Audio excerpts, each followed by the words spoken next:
Well, hello, everybody. Welcome to our weekly live of Prepper Talk Radio. We are your hosts, Scott and Shane, and we're dubbing this episode the What's Next. We could also call it the free for all, since we're going to be hosting a lot of comments in the chat, which is going absolutely insane. Thank you, everyone, for being here. Shane, how you doing, man? I'm good. I got nothing to complain. Well, I got lots of things I could complain about, but doesn't do anybody any good. So I'm good. Awesome. Well, we want you guys to notice those on the live are probably seeing one less face than usual. Paris is on a business trip. He is not in YouTube jail or anywhere else. He's fine, other than the fact that he's in California. But he sends his love, wishes he could be here, but business is what business is this time of year for him. Busy time for him. So yeah, his life is nuts. So this next month or so. Open enrollment. Yep. Yeah. Whew. Thank you, everyone, for hanging in there. We just had the rigmarole, craziness, insanity election cycle, and it's the dust is settling, but I don't think anyone should relax. Mm-hmm. Right? Yep. I think the word of the day is vigilant.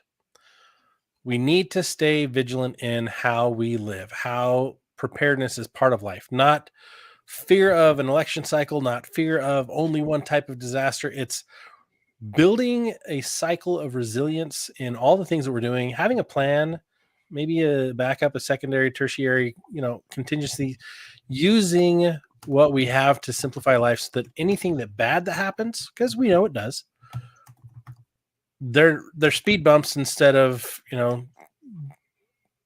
caverns that open up and envelop us, sinkholes where a whole car goes in, right?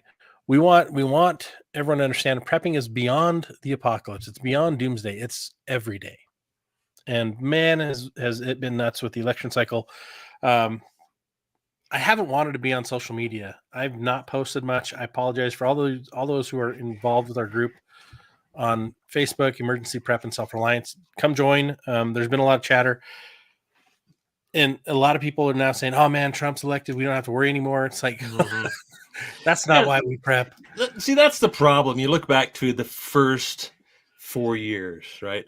PrepperCon was in full swing. We were doing, I think we're on K-Talk. Were we on K-Talk? Broadcasting live from K-Talk. Broadcasting live. And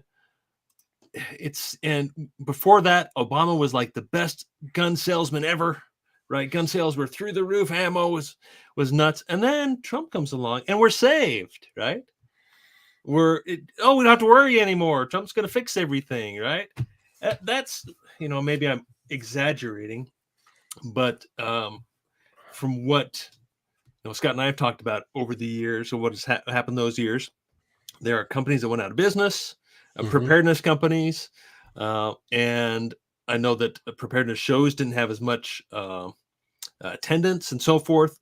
And like we're saying, like practically said here, we can't sit back and relax because Trump's going to take care of everything. I hope he takes care of a lot. I really do. I wish and hope for the best. But if it is to be, it's up to me. Right. Yeah. Well, I think that's the slogan for the show today. If it is to be, it's up to me. Like, what do we do now? Where do we go from here? It is what it is. It is what it is. And it ain't what it ain't. In our last episode, you guys will get to listen to this next Tuesday, but we interviewed a good friend of ours, Suzanne Sherman. She's been on the podcast a number of times, and we just had her back. And it was so good to hear her perspective on the incredible trials that she's gone through. And I'm not going to spoiler alert any of what it went through, other than a total loss of her home, right? How and everything around it. You need to go listen to the episode, and you need to check out her resources, because she learned a ton and she suffered through a really hard time. Our suffering is what creates our strengths, and she shines. She, just to hear from her, talk to her, and what she went through, she is a stronger, even more impressive person post those situations for having gone through them and having found her way. That's what we want to build in everybody. is that resilience. Yeah, and like Rebecca and Mike are both saying here, I'll just highlight these real quick here. Definitely step back, take a deep breath, relax. Sometimes I definitely get, call it high strung, whatever, on edge, and I guess we should and here's, I'll give you one example, but we should definitely take this for what it is up front, right? Take it for face value. And let me tell you what I meant by that is that just hours after Trump's victory was announced, the Houthis declared a ceasefire and basically said, okay, our defensive efforts in the Red Sea are done. We're done. So, wow, what? And I've verified that with a few sources. Hopefully that's absolutely true. But the Houthis are done in the Red Sea, shooting down other ships because Trump was elected. So that's a big win right there, right? Face value, right? That's amazing. I didn't know that had happened. Yeah, because there was talk a couple weeks ago, like, if Trump's elected, will this change? And the talk was, once he's in office, things will change. He's not even in office yet. He's not even in office. They're like, oops, stand down. And then, of course, you look at the markets. What happened today? I haven't looked at the final bell there, but the Dow was up 1,300 points. Yeah, that's what we talked about. I mean, gold and silver were down big time, but that's kind of to be expected. No big deal there. And Bitcoin hit a record level. Why? Because Trump was pumping Bitcoin. And that's all another topic. But the bond was up. 10-year bond was up big time. That means interest rates are going up. So that's not good. So that's kind of mixed signals. You see the markets going crazy. And I think that's, greed. That's really what it is. Yeah, that's looking for excuses, right? They're trying to make hay while there is hay to be made, right? Yeah, take advantage. That's true.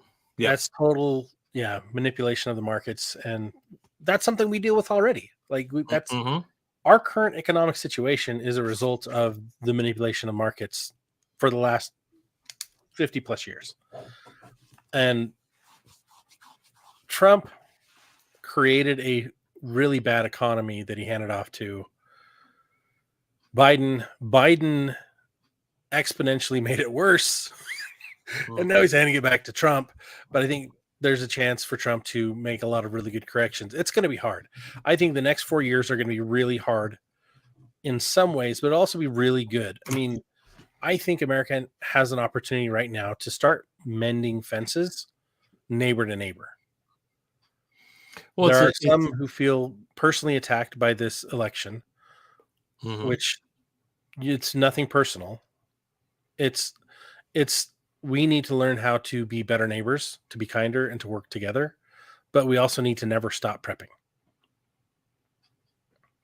Yeah, absolutely. Like Practical said here, our enemies are enemies. I use that term lightly personally. We're waiting to see what happens, and maybe I shouldn't use it too lightly. Iran has said that death to America, right? And that's one of Trump's, I think, his points where he seems to be holding strong is that, let Israel do their thing, right? Let them strike Iran. So, we'll see what happens there. There's quite a bit of euphoria today, and we'll see what happens tomorrow, and the next day and the next day and next week. Still, got a couple months before he actually takes office. So we shall see what it really means. And I think, well, I don't know what I think yet. I'm still putting together a lot of thoughts, but and this question kind of came up off of my Better Neighbors comment. Mike, great question. Better Neighbors, please expound. What I mean by that is, so often when there's a victory, whichever, if you're on the winning side of something or when you're on the losing side of something, there's gloating. And the gloating is what I call bad neighbor, being a bad neighbor. Being a good neighbor is giving someone the opportunity to be heard. I've got neighbors who are completely far right. I've got neighbors who are completely far left. They don't get along at all.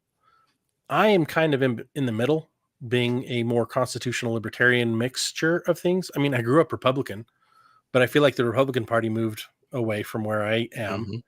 And I feel like the Democratic Party moved into limbo and abandoned their party, as we've kind of seen the disconnect in the election. But what I say by that, like, being a better neighbor, is like prepping is a lot of it is about building a community of strength, right? And if we're always mocking someone when they lose, or flaunting that we won, or in anything in life, right, we're creating animosity between ourselves and our neighbors. And so, as Sandra said in our chat, like, pray for your enemies, right? Pray for your neighbors. Pray for our country. I personally was fasting over the weekend for our country. And I'm like, whatever happens, God, it's in your hands. Please, please help people be kinder. Well, and I think as part of that, my personal view, we hear a lot of people use, and commentators, YouTubers, newscasters, and so forth, where they use the words "we," referring to the United States or the U.S. government. We did this, we did that, and I know I've referred to this before. When I've mentioned this before, is that, and when I said about enemy, my comment about enemies, that what enemies do we really have? Personally, I don't feel that I have any enemies. So I don't want to be lumped in with the U.S. government and so forth to say that, okay, these are the Iranians are our enemies and so forth, or the Iranian government or whatever. I don't believe that personally for myself. And I will not take that position with our government. And so I don't want to be associated by using the word we, or associating myself with the country in any way like that. So that's really what, and I think that goes along with what you're saying, Scott, about being better neighbors. Is it? And I'm a lot like you as well. I'm kind of, I wouldn't say I'm the peacemaker, but I'm the one who can get along with most anyone, right? I got along with the what we call them F dudes in high school. How do you like that word, right? F dudes. What the heck is that? And the preppies, and pretty much everyone. I had friends. What? Say it again. Didn't we just call them druggies and preps? Well, I don't know. We called them. Was there like? Did you have like before your time? Stoner bros. Yeah, the stoners essentially. Yeah, essentially the F dudes. Anyway, so I got along with all these people. I was friends with all of them, and I don't see why we can't do that regardless. And so when I see the U.S. and their policies and other countries as well, and that they're not trying to be peacemakers, and I think it's to me it's pretty obvious. I don't know about to everyone else, but again, we'll see. We shall see where this goes. I love that phrase, peacemakers. They're not trying to be peacemakers. Making peace is hard. Making peace doesn't make any money, right? There's no money in it, but there's people who roll over and they're just like, I'd rather have peace. That's not a peacemaker, right? That's just letting everyone else get away with what they want to get away with. Peacemakers force a healthy resolution between conflicting parties. That's what a peacemaker is. That's why they're blessed, because that's a hard job. That's a painful situation to be in. Mm-hmm. And the more we can diffuse the problems, and I'm going to movie reference here. Have you watched World War Z? Oh, yeah. So in World War Z, the whole world's infected, except for one city, which is, well, one country, which was Israel in the movie. Mm-hmm. Okay. And the reason they were safe was because they built defense around themselves. But then they were overrun because they got too loud and the zombies built a zombie pyramid ladder and climbed over the wall and got in, right? So that ruined their fortification because they were over celebrating their victory over the situation, right? So why do I bring up that weird scenario, that silly movie? Because we can have a false perspective of our safety over many different factors. And those factors, whether they're real or fake enemies, real or fake scenarios, are always going to be looming in the wings. So let's just get as strong as we can no matter what, regardless of who's in office, regardless of what's going on, or regardless of anything else. right? We are responsible for our own safety and security. And one of the things in that movie that I thought was awesome is like Brad Pitt's character asks, he's like, "Why are you letting people in?" And he's like, "Well, if we let him in, that's one less zombie we have to fight against later." Mhm. Right? Well, if we can help diffuse a bad situation, or we can show kindness to someone who maybe is having a bad day, or they're reacting poorly to an election result, or reacting poorly as a rotten winner to election results, like if we can show kindness to them, we can diffuse the situation and we can create allies, right? It's easier to plan and easier to bring resources together to create strength with allies than it is with enemies. So don't make them your enemies if you don't need to. Exactly, and I don't see any need in particular. Only enemies that I have are those, I would say, Satan and his followers. Those are my Yeah. only, I would, Well, legitimate enemies. well, look at what happened. Okay, let's jump into Asheville. Let's jump into North Carolina. Everything that's happened there. What do we see that's coming out of Asheville? We're seeing the best in humanity, reacting and responding to one of the worst things that can happen. Entire communities destroyed, and good old neighbors are popping up from other cities, other states around the area. People are wiring funds to local areas to help bring in supplies, right? To build new roads. Everyone, the news isn't covering it because it doesn't sell them anything. They Mhm. don't make any money off of it, nor does it benefit their agenda. But what we see is just the most beautiful act of heroism, which is kindness of strangers. People are sacrificing weeks off work to go and volunteer there, building roads, clearing trees, building homes. Now who's come in? The Amish have come in and they're building Mhm. all these little shelter sheds. They're not homes. We can't call them that. They're shelter sheds because the American Red Cross, for some stupid reason, bounced out of there with all the shelters they had for people. Like, oh, sorry, we can't help you anymore. Why? We may never fully understand exactly why, other than to me, it seems like just horrible oversight of how they should be taking care of people. They misappropriate funds all the time. They spend it in the wrong places. Not enough money through any of those organizations is getting to the people who actually need it, except through the churches. And so it goes back to, okay, what can we do to be able to have more strength and more resilience in the future? Right now, the election's over. Now we have the transfer of power. What does it change for you in your preparedness? Yeah, my question is, okay, what's next? Right, and that could be me being skeptical, or that could be like me answering the question you just asked there. How does that affect us? Does it really Mhm. affect us at all? Um, and personally, I think as preparers, because that word preppers, it kind of lumps you into a group, just like practical is saying. Um, as self-sufficient individuals, it really shouldn't. I mean, it obviously will affect us in the way of policy and law and so forth, and hopefully in the better, because of deregulation. We know that Trump is kind of more of a fan of deregulation, which can only, well, generalizing, can only be good for a lot of things. But if we are self-sufficient and we are not relying on the government or anyone else for our own safety or support or anything, this really shouldn't make a whole lot of difference in our lives, right? Am I overgeneralizing? What do you guys think? I don't think you're overgeneralizing. I think what we need to be, how we need to be responding to this in the next few months is going to be key to where we go next.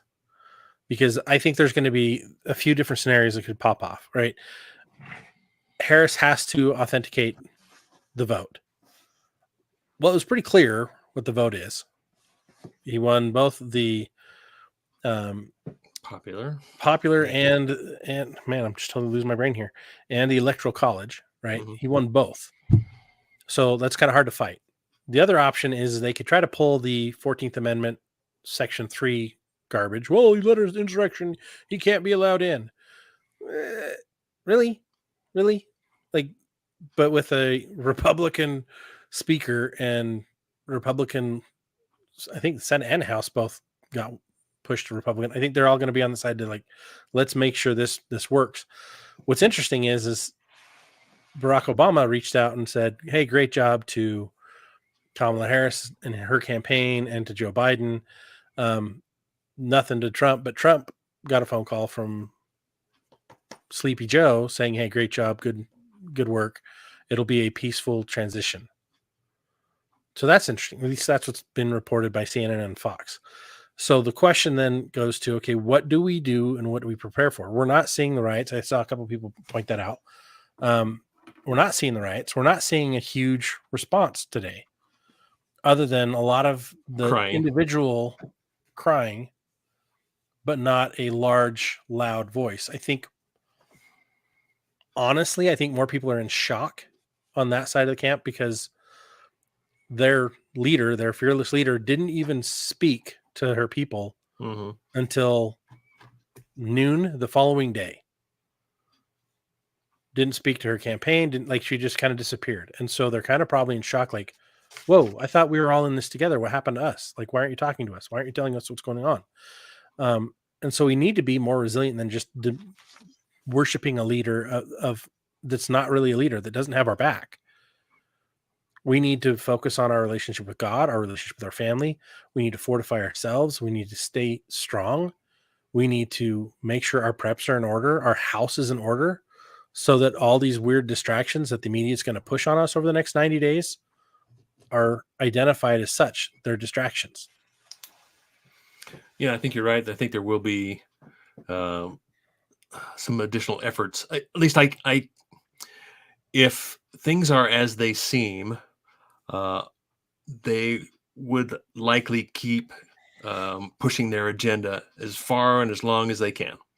If they are not, and I'm not communicating this properly, if they're not what they seem, and I don't want to go down this road because I don't want to offend anybody, then there won't be much pushback. Like you say, Scott, there's not much really happening today. And I know some of you are thinking, oh, it will happen. The riots will happen. Riots will come. Okay. Yeah, we'll see. But again, I always, and I've said this probably too many times, all the world's a stage. Shakespeare, I think it was absolutely true. All the world's a stage. And the picture that's being painted has been planned. It's been choreographed. It's been rehearsed.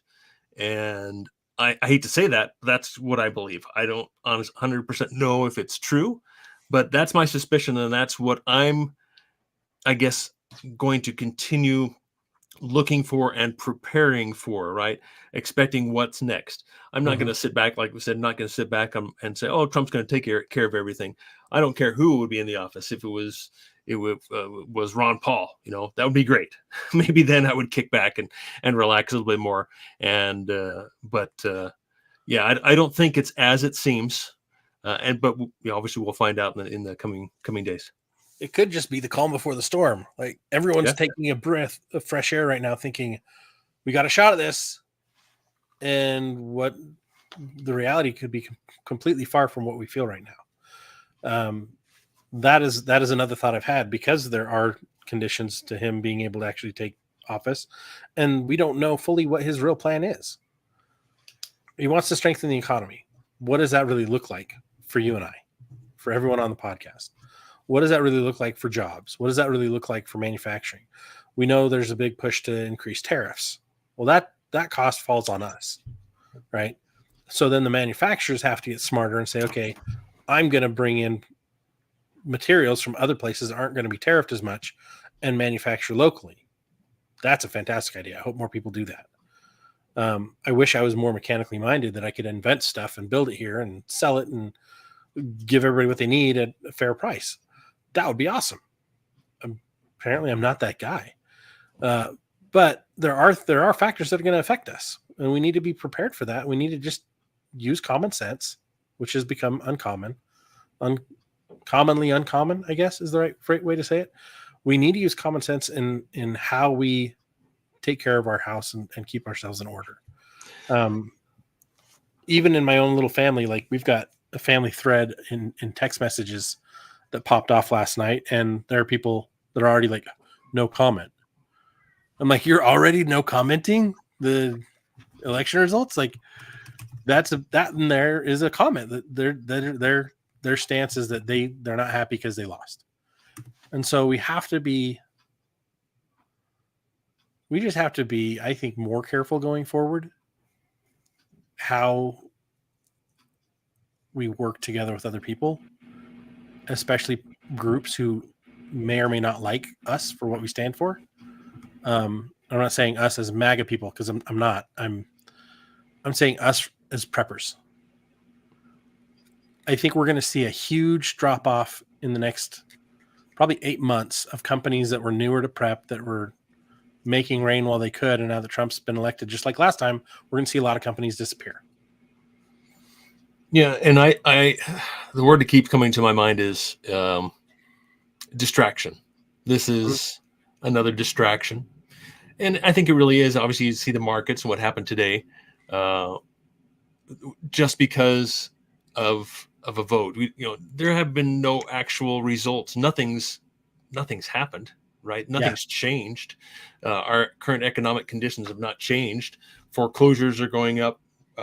Mortgage applications are down. Interest rates are up. Even again today, I think it's up to 6.8 as a national average for interest rates.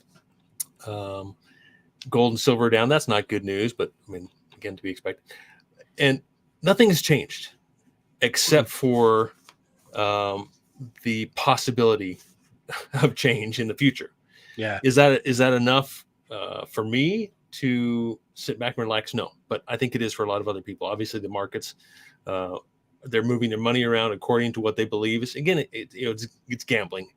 We don't really know what's going to happen here. So I think it is a distraction, and for how long that distraction will last, we'll see. I think Trump is milking it, and he's going to continue to. He's a showman. He really is. Yeah. He's a narcissist. He's a narcissist. He's a showman. He's a profiteer. Like anything he does, he's going to do. He's trying to do to profit. This is a great thing. Joseph posted this. And guys, if you haven't listened, go listen to our podcast from last week. We had Joseph on. We're talking about radios and communications. He was fantastic. We really appreciate Joseph. Very knowledgeable. But his comment: stay vigilant and pay attention to what is going on between the lines. I think now more than ever in the history of the world, we need to pay attention to the misinformation. Anything the media is blaring about is misinformation, right? It's the distraction news. It's the distraction cycle. We are so inundated by it. It's hard sometimes to pull away and get peace, but you've got to push harder for it. I love, like, just in the last few weeks, like things that have happened that aren't being reported on really, but that are fantastic news. Like, for example, Boeing 6 days ago announced that they're completely trashing the DEI policy that they put in place and the department that they have put together to run it. It doesn't work. It doesn't benefit anybody. And so they're getting rid of it. And they're using what's called uncommon common sense. I feel like I'm kind of harping on the same thing this whole episode, but we've got to be smarter about the decisions we make going forward.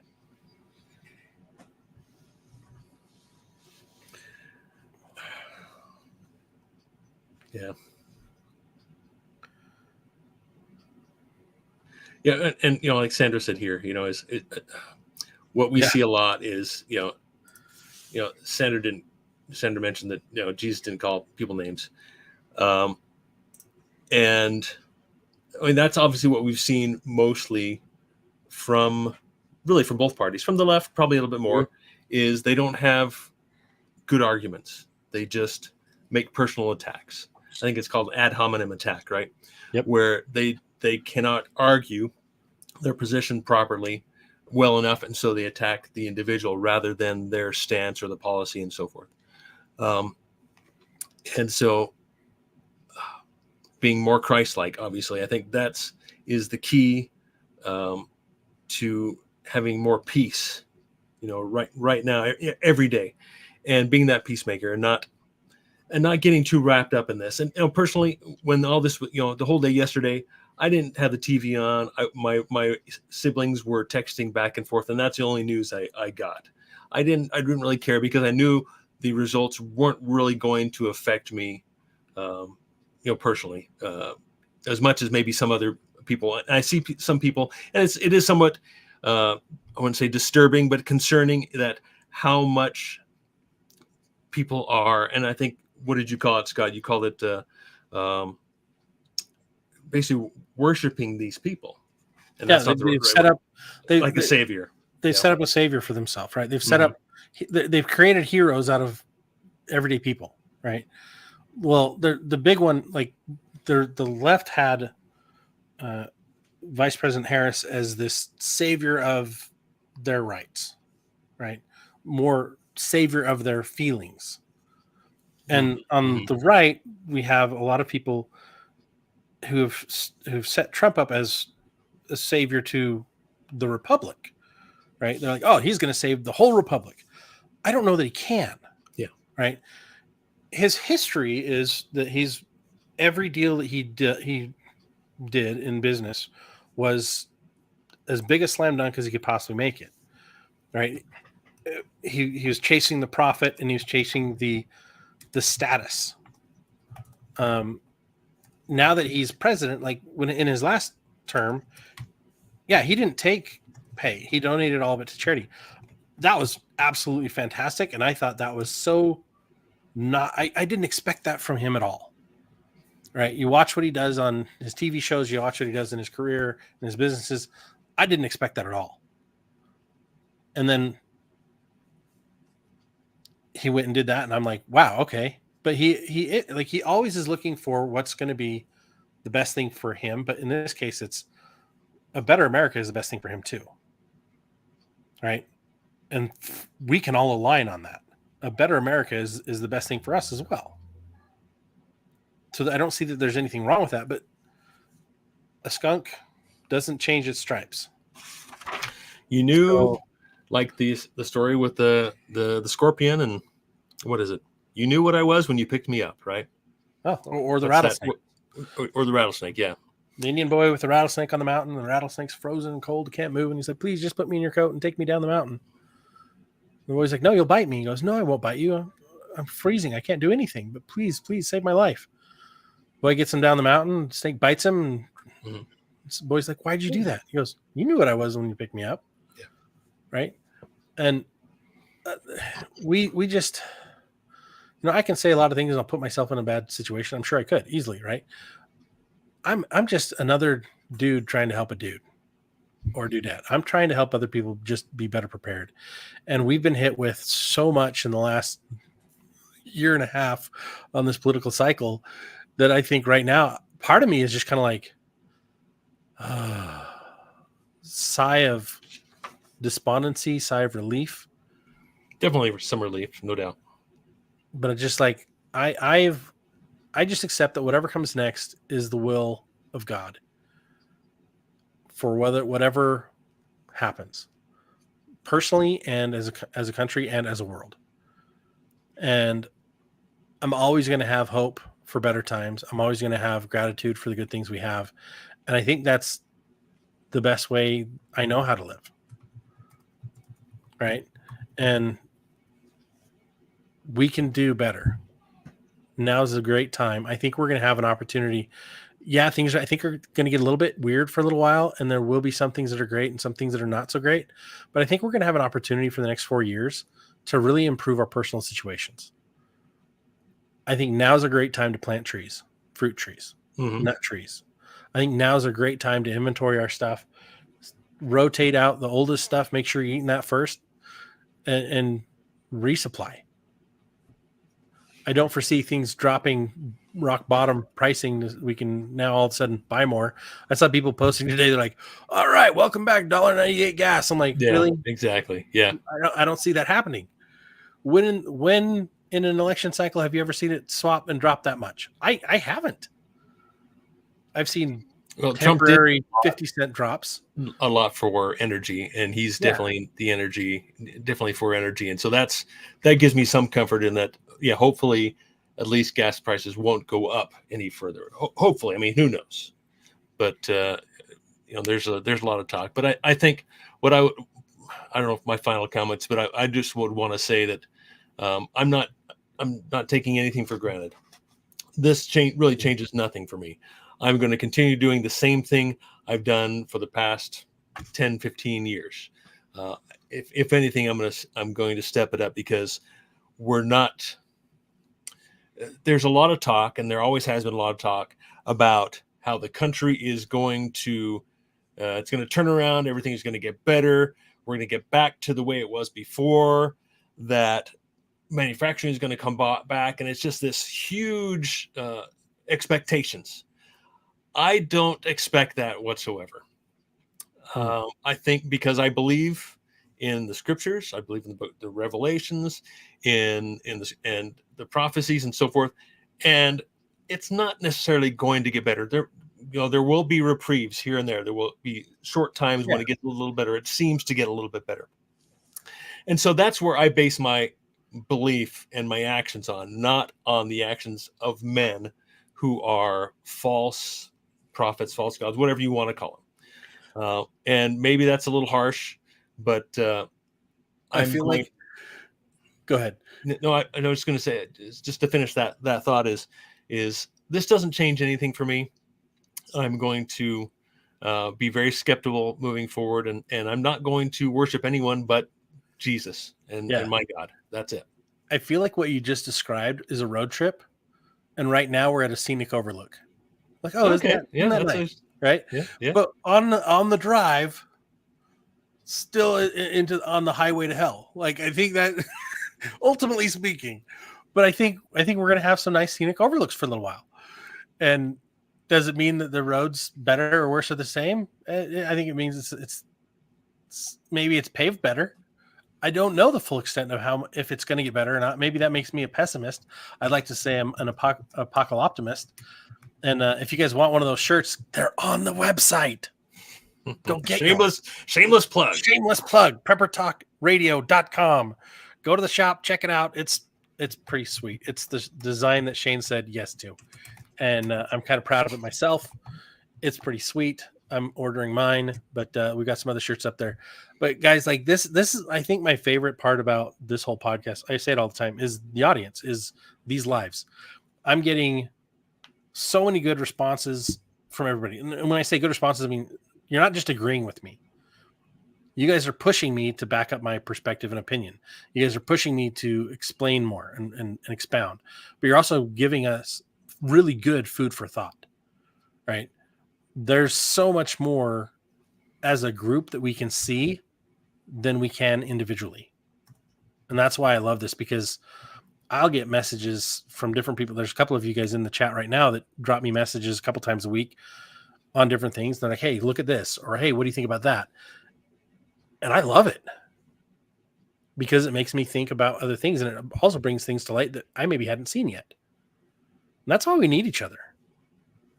I think the only people that really have my back are the people in the podcast, in the group. Like, we have each other's back. We're trying to help each other out, and we're making each other think harder about what's going on, and also harder about what are we doing to prep and how can we improve it better.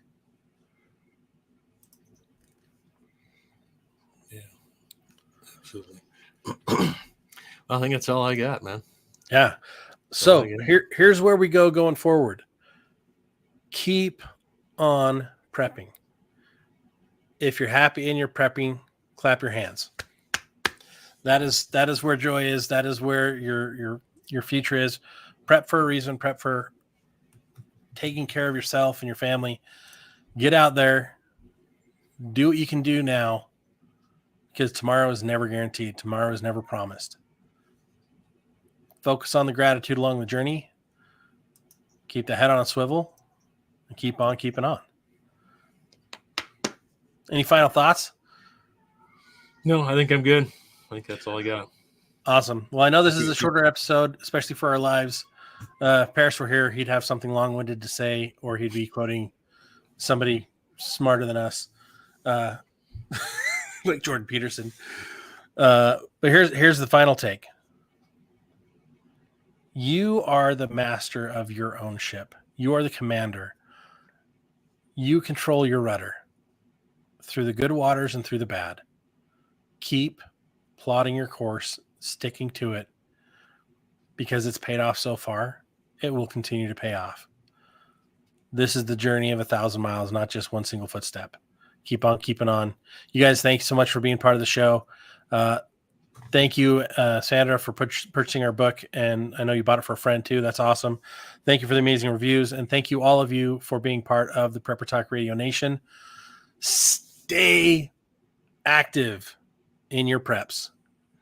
And as you watch those fly-by-night companies fall apart and disappear, you'll know that they weren't really in it like you are. And that what you're doing is going to save your situations, your family, keep you through harder times a lot better than you could have done it without. I can testify of my preps. They've saved us through economic hardships, the joblessness, the illnesses, anything and everything that we've gone through. Our preps have helped us get through it better. And if you only prep for that reason, that's enough. Have a great night. Catch you guys on the next episode. See you guys.